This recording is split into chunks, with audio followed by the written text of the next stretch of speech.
జాతీయవాద జర్నలిజానికి అసలైన వేదిక నేషనలిస్ట్ హబ్ ని సబ్స్క్రైబ్ చేసుకోండి. నోటిఫికేషన్స్ కోసం బెల్ ఐకాన్ పై క్లిక్ చేయండి. పాజిటివ్స్ లో రేస్ కనబడుతుందా? భారత్ రేస్ కనబడుతుందా? అద్భుతంగా కనబడుతుంది. అందులో అనుమానం ఏమీ లేదండి. అనుమానమే లేదు. అందులో ఏ అనుమానం లేదు. డిప్ ఎక్కడ కనబడ్డది మీకు? ఫస్ట్ ఇప్పుడు 5th ఎకానమీ అయ్యామంటే ఈ 10 ఏళ్ళ మూలనే కదా అయింది అనమాట అండి. ఇప్పుడు చైనాకి నుంచి అక్కడ గల్వాన్లోను అంతకుముందు సిక్కిం దగ్గర ఉన్నాను కూడా ఎదురుగా నుంచున్నా ఓడిపోయి ఏదో పారిపోయి వచ్చాను తోక ముడుచుకుని. 1962లో అక్టోబర్లో తోక ముడుచుకుని పారిపోయి వచ్చావా? ఆ విధంగా కాకుండా రా శబాష్ అని వాడు మహాబాకి ముష్టి పుట్టిందని చేశారేంటి. దాని తర్వాత చివరికి పుతిన్ అటువంటి వాడు కానీ ఇంకెవరన్నా కానీ అదే ఇద్దరు జరుగుతుందిరా నువ్వు ఏమన్నా చేసి పెట్టి మమ్మల్ని ఆపండిరా అని ప్రైమ్ మినిస్టర్ని కోరుకుంటుంటే ఇవన్నిటికీ కూడా కారణం ఏంటంటే అనమాట అండి, స్టేబుల్ గవర్నమెంట్ ఇవ్వటం వలన నేషనలిజం అనేది అంటే దేశం ఎక్కడి నీ ఆత్మస్థైర్యం అనేది ఎక్కడి నుంచి వస్తుంది అనమాట అండి. అది నీ యొక్క చరిత్రను బట్టి రావాలి, మీ సంస్కృతిని బట్టి రావాలి, మీ నమ్మకాలను బట్టి రావాలి, మీ ధర్మాన్ని బట్టి రావాలి. అది పదే చెబుతూ మోడీ గారి ప్రభుత్వంలో ఆత్మస్థైర్యం అని చెప్పి ఆత్మనిర్భరత అని చెప్పి చివరికి ఒక ఎయిర్క్రాఫ్ట్ కెరియర్ని అంతకుముందు 2nd హ్యాండ్ 3rd హ్యాండ్లో కొనుక్కునేవాళ్ళు అనమాట అండి. మనం తయారు చేసాం with in operation. But China is doing the third one. అది కూడా అది మనం ఆలోచించుకోవాలన్నమాట అండి. ఒకప్పుడు మనం ఆర్మమెంట్స్ అన్నింటినీ కూడా ఇంపోర్ట్ చేసుకునేవాళ్ళం, ఇప్పుడు ఎక్స్పోర్ట్ చేస్తున్నాం. కరెక్ట్. మనం మిసైల్స్ని ఎక్స్పోర్ట్ చేస్తున్నాం, వియత్నాం చేస్తున్నాం, ఫిలిప్పైన్స్ చేస్తున్నాం, ఇతర దేశాలకు కూడా చేస్తున్నాం అనమాట అండి. ఇదంతా ఎలా ఎందుకు తీసుకొచ్చారు? చివరికి మీరు చూడండి, మనకి COVID-19 వచ్చింది, 2019 వచ్చింది కదా, అన్ని దేశాలు వణికిపోతుంటే హైదరాబాద్లో ఒక సంస్థ ఒక వ్యాక్సిన్ని కొని ఇక్కడ వాళ్ళకి 3 డోసులు ఇవ్వటమే సరిపడా చేయకుండా, అంతేకాకుండా ప్రపంచంలో ఎన్ని దేశాలు ఏమో చేసాం అనమాట అండి. We have become the vaccination centre for the world అనమాట అండి. ఇటువంటి చాలా చేయటం వలన ప్రపంచం అంతా కూడా అరే దిస్ ఏ రైజింగ్ పవర్. చైనాకి ఇది స్టాండింగ్.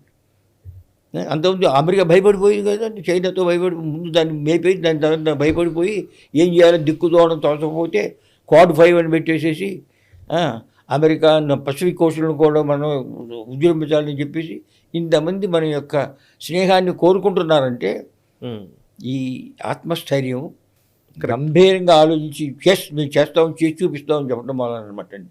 అది ఎందుకు వచ్చిందనమాట అండి.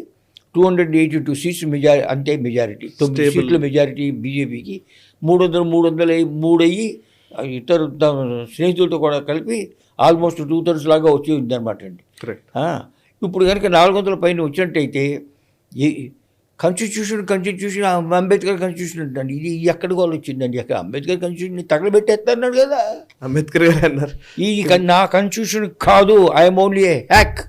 వాళ్ళు చెప్పినట్టు నేను రాశాను అన్నాడు. ఆయన తగలబెట్టేస్తానని చెప్పాడు, పార్లమెంట్లో చెప్పాడు అనమాట అండి.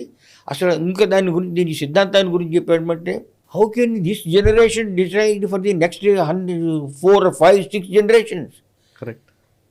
లెట్ దెమ్ డిసైడ్ దెమ్సెల్వ్స్ అన్నాడు. Each generation can be considered to be a new nation. అవును.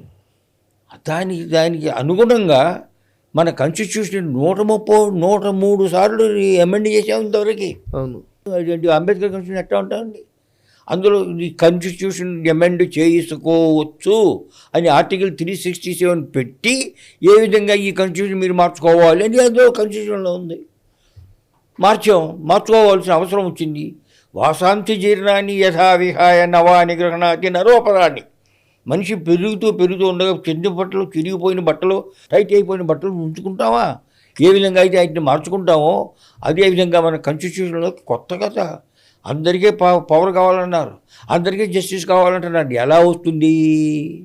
అందుకని కాన్స్టిట్యూషన్ మార్చుకోవాల్సి వస్తుంది. అందుకే మనకి Part 4లో డైరెక్టివ్ ప్రిన్సిపల్స్ అన్నీ ఉన్నాయి. అంతా కూడా సమాజం అనేది అందరికీ ఆపర్చునిటీస్, ఈక్వాలిటీ అన్నీ ఉన్నాయి. వాటిని సాధించాలంటే చట్టాలు చేయాలంటే మెజారిటీ ఉండాలంటే ఎలక్షన్లో గెలవాలి. అంతే.